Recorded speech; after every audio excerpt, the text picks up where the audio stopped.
अस्सलाम वालेकुम सारे गुजरात वालिओ ए मेरी वीडियो ਨੂੰ ਸ਼ੇਅਰ ਕਰਿਓ। ਅੱਜ ਸਾਡੀ ਜਿਹੜੀ ਮਸਜਿਦ ਸੀ ਨਾ, ਜਿਹੜੀ ਮਸਜਿਦ ਅੱਲਾ ਦਾ ਦੇ ਝੰਡੀ ਵਾਲੀ ਮਸਜਿਦ, ਇਹ ਸਾਡੇ ਕਾਰੀ ਸਾਹਿਬ ਨੇ ਪਿਛਲੇ 29 ਸਾਲ ਤੋਂ ਇਹਨਾਂ ਨੇ ਇੱਥੇ ਇਮਾਮਤ ਕਰਾਈ ਹੈ, ਜੁਮੇ ਪੜਾਏ ਨੇ, ਸਾਨੂੰ ਈਦਾਂ ਪੜਾਈਆਂ ਨੇ। ਤੇ ਅਲਹਮਦੁਲਿਲਾ ਅੱਲਾ ਦਾ ਬੜਾ ਸ਼ੁਕਰ ਹੈ ਕਿ ਸਾਨੂੰ ਇੱਕ ਐਸਾ ਇਨਸਾਨ ਮੇਰੇ ਜੈਸੇ ਨੌਜਵਾਨ ਨੂੰ ਲੱਭਾ ਜਿਨ੍ਹਾਂ ਜ਼ਿੰਦਗੀ ਦਾ ਹਰ ਪਹਿਲੂ ਨੂੰ ਸਮਝਾਇਆ ਤੇ ਜੁਮੇ ਦੇ ਖੁਤਬੇ ਦੇ ਵਿੱਚ ਵੀ ਦੀਨ ਤੇ ਦੁਨੀਆ ਦੋਵਾਂ ਨੂੰ ਸਾਨੂੰ ਬੜੇ ਆਸਾਨ ਲਫ਼ਜ਼ਾਂ ਦੇ ਵਿੱਚ ਸਮਝਾਇਆ ਤੇ ਅੱਲਾਹ ਤਾਲਾ ਇਹਨਾਂ ਸੇ ਸਾਨੀਆਂ ਕਰੇ।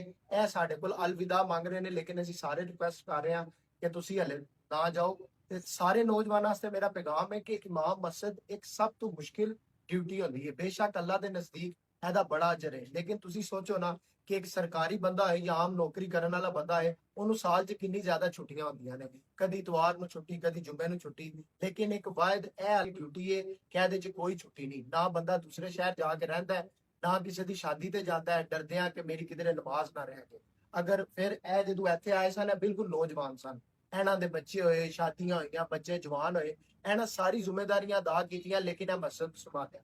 ਜਦੋਂ ਇਹ ਮਸਜਿਦ 'ਚ ਆਏ ਸਨ, ਇਸ ਮਸਜਿਦ 'ਚ ਪਾਣੀ ਖਲੋਤਾ ਸੀ, ਯਾਨੀ ਇਹ ਆਉਂਦਿਆਂ ਇਹਨਾਂ ਦੀ ਪਹਿਲੀ ਡਿਊਟੀ ਇਹ ਵੀ ਹੁੰਦੀ ਸੀ ਕਿ ਜਦੋਂ ਬਾਰਿਸ਼ ਹੁੰਦੀ ਸੀ, ਇਸ ਮਸਜਿਦ ਦਾ ਪਾਣੀ ਬਾਹਰ ਰੋੜਦੇ ਸਨ, ਫਿਰ ਨਮਾਜ਼ ਕਰਾਉਂਦੇ ਸਨ। ਤੇ ਇਹਨਾਂ ਦੀਆਂ ਬੜੀ ਜ਼ਿਆਦਾ ਖਿਦਮਾਤ ਨੇ ਤੇ ਇਹਦਾ ਅਜਰ ਬੇਸ਼ੱਕ ਅੱਲਾਹ ਤਾਲਾ ਦੀ ਜ਼ਾਤ ਨਹੀਂ ਇਹਨਾਂ ਨੂੰ ਦੇਣਾ, ਅਸੀਂ ਇਨਸਾਨ ਇਹਨਾਂ ਨੂੰ ਕੁਝ ਵੀ ਨਹੀਂ ਦੇ ਸਕਦੇ। ਬਸ ਅੱਜ ਦਾ ਪੈਗਾਮ ਹੈ, ਕੋਈ ਵੀ ਇਮਾਮ ਮਸਜਿਦ ਹੋਏ ਜਿਹੜਾ ਤੁਹਾਡੀ ਮਸਜਿਦ 'ਚ ਜ਼ਾਨ ਦਿੰਦੇ ਨੇ, ਤੁਹਾਡੇ ਵਾਸਤੇ ਜਮਾਤ ਵਾਸਤੇ ਹੁੰਦੇ ਨੇ, ਤੁਸੀਂ ਆਓ ਨਾ ਆਓ, ਇਹ ਵਿਚਾਰੇ ਆਪਣੀ ਡਿਊਟੀ ਤੇ ਤੁਹਾਡੇ ਆਉਣ ਤੋਂ ਪਹਿਲੇ ਤੁਹਾਡਾ ਇੰਤਜ਼ਾਰ ਕਰ ਰਹੇ ਹੁੰਦੇ ਨੇ। ਅੱਲਾਹ ਸਭ ਵਾਸਤੇ ਸਾਨੀਆਂ ਕਰੇ ਤੇ ਸਾਡੀ ਇਹਨਾਂ ਨਾਲ ਰਿਕੁਐਸਟ ਹੈ ਕਿ ਸਾਨੂੰ ਤੁਸੀਂ ਹਲੇ ਛੱਡ ਕੇ ਨਾ ਜਾਓ, ਜਿੰਨੀ ਦੇਰ ਤੁਹਾਡੀ ਜ਼ਿੰਦਗੀ ਤੁਸੀਂ ਸਾਡੇ ਕੋਲ ਰਹੋ। ਪਾਕਿਸਤਾਨ ਦਾ ਕਿਆਮਤ ਜ਼ਿੰਦਾਬਾਦ। अस्सलाम वालेकुम सारे गुजरात वालिओ, ए मेरी वीडियो ਨੂੰ ਸ਼ੇਅਰ ਕਰਿਓ। ਅੱਜ ਸਾਡੀ ਜਿਹੜੀ ਮਸਜਿਦ ਸੀ ਨਾ, ਜਿਹੜੀ ਮਸਜਿਦ ਅੱਲਾ ਦਾ ਦੇ ਝੰਡੀ ਵਾਲੀ ਮਸਜਿਦ, ਇਹ ਸਾਡੇ ਕਾਰੀ ਸਾਹਿਬ ਨੇ ਪਿਛਲੇ 29 ਸਾਲ ਤੋਂ ਇਹਨਾਂ ਨੇ ਇੱਥੇ ਇਮਾਮਤ ਕਰਾਈ ਹੈ, ਜੁਮੇ ਪੜਾਏ ਨੇ, ਸਾਨੂੰ ਈਦਾਂ ਪੜਾਈਆਂ ਨੇ। ਤੇ ਅਲਹਮਦੁਲਿਲਾ ਅੱਲਾ ਦਾ ਬੜਾ ਸ਼ੁਕਰ ਹੈ ਕਿ ਸਾਨੂੰ ਇੱਕ ਐਸਾ ਇਨਸਾਨ ਮੇਰੇ ਜੈਸੇ ਨੌਜਵਾਨ ਨੂੰ ਲੱਭਾ ਜਿਨ੍ਹਾਂ ਜ਼ਿੰਦਗੀ ਦਾ ਹਰ ਪਹਿਲੂ ਨੂੰ ਸਮਝਾਇਆ ਤੇ ਜੁਮੇ ਦੇ ਖੁਤਬੇ ਦੇ ਵਿੱਚ ਵੀ ਦੀਨ ਤੇ ਦੁਨੀਆ ਦੋਵਾਂ ਨੂੰ ਸਾਨੂੰ ਬੜੇ ਆਸਾਨ ਲਫ਼ਜ਼ਾਂ ਦੇ ਵਿੱਚ ਸਮਝਾਇਆ ਤੇ ਅੱਲਾਹ ਤਾਲਾ ਇਹਨਾਂ ਸੇ ਸਾਨੀਆਂ ਕਰੇ। ਇਹ ਸਾਡੇ ਕੋਲ ਅਲਵਿਦਾ ਮੰਗ ਰਹੇ ਨੇ, ਲੇਕਿਨ ਅਸੀਂ ਸਾਰੇ ਰਿਕੁਐਸਟ ਕਰ ਰਹੇ ਹਾਂ ਕਿ ਤੁਸੀਂ ਹਲੇ ਨਾ ਜਾਓ।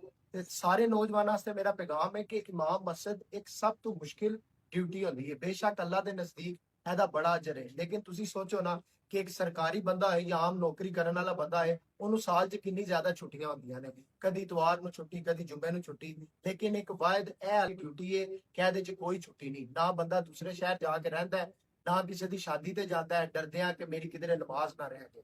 ਅਗਰ ਫਿਰ ਇਹ ਜਦੋਂ ਇੱਥੇ ਆਏ ਸਨ, ਬਿਲਕੁਲ ਨੌਜਵਾਨ ਸਨ, ਇਹਨਾਂ ਦੇ ਬੱਚੇ ਹੋਏ, ਸ਼ਾਦੀਆਂ ਹੋਈਆਂ, ਬੱਚੇ ਜਵਾਨ ਹੋਏ, ਇਹਨਾਂ ਸਾਰੀ ਜ਼ਿੰਮੇਵਾਰੀਆਂ ਅਦਾ ਕੀਤੀਆਂ, ਲੇਕਿਨ ਇਹ ਮਸਜਿਦ ਸੰਭਾਲਿਆ। ਜਦੋਂ ਇਹ ਮਸਜਿਦ 'ਚ ਆਏ ਸਨ, ਇਸ ਮਸਜਿਦ 'ਚ ਪਾਣੀ ਖਲੋਤਾ ਸੀ, ਯਾਨੀ ਇਹ ਆਉਂਦਿਆਂ ਇਹਨਾਂ ਦੀ ਪਹਿਲੀ ਡਿਊਟੀ ਇਹ ਵੀ ਹੁੰਦੀ ਸੀ ਕਿ ਜਦੋਂ ਬਾਰਿਸ਼ ਹੁੰਦੀ ਸੀ, ਇਸ ਮਸਜਿਦ ਦਾ ਪਾਣੀ ਬਾਹਰ ਰੋੜਦੇ ਸਨ, ਫਿਰ ਨਮਾਜ਼ ਕਰਾਉਂਦੇ ਸਨ। ਤੇ ਇਹਨਾਂ ਦੀਆਂ ਬੜੀ ਜ਼ਿਆਦਾ ਖਿਦਮਾਤ ਨੇ ਤੇ ਇਹਦਾ ਅਜਰ ਬੇਸ਼ੱਕ ਅੱਲਾਹ ਤਾਲਾ ਦੀ ਜ਼ਾਤ ਨਹੀਂ ਇਹਨਾਂ ਨੂੰ ਦੇਣਾ, ਅਸੀਂ ਇਨਸਾਨ ਇਹਨਾਂ ਨੂੰ ਕੁਝ ਵੀ ਨਹੀਂ ਦੇ ਸਕਦੇ। ਬਸ ਅੱਜ ਦਾ ਪੈਗਾਮ ਹੈ, ਕੋਈ ਵੀ ਇਮਾਮ ਮਸਜਿਦ ਹੋਏ ਜਿਹੜਾ ਤੁਹਾਡੀ ਮਸਜਿਦ 'ਚ ਜ਼ਾਨ ਦਿੰਦੇ ਨੇ, ਤੁਹਾਡੇ ਵਾਸਤੇ ਜਮਾਤ ਵਾਸਤੇ ਹੁੰਦੇ ਨੇ, ਤੁਸੀਂ ਆਓ ਨਾ ਆਓ, ਇਹ ਵਿਚਾਰੇ ਆਪਣੀ ਡਿਊਟੀ ਤੇ ਤੁਹਾਡੇ ਆਉਣ ਤੋਂ ਪਹਿਲੇ ਤੁਹਾਡਾ ਇੰਤਜ਼ਾਰ ਕਰ ਰਹੇ ਹੁੰਦੇ ਨੇ। ਅੱਲਾਹ ਸਭ ਵਾਸਤੇ ਸਾਨੀਆਂ ਕਰੇ ਤੇ ਸਾਡੀ ਇਹਨਾਂ ਨਾਲ ਰਿਕੁਐਸਟ ਹੈ ਕਿ ਸਾਨੂੰ ਤੁਸੀਂ ਹਲੇ ਛੱਡ ਕੇ ਨਾ ਜਾਓ, ਜਿੰਨੀ ਦੇਰ ਤੁਹਾਡੀ ਜ਼ਿੰਦਗੀ ਤੁਸੀਂ ਸਾਡੇ ਕੋਲ ਰਹੋ। ਪਾਕਿਸਤਾਨ ਦਾ ਕਿਆਮਤ ਜ਼ਿੰਦਾਬਾਦ।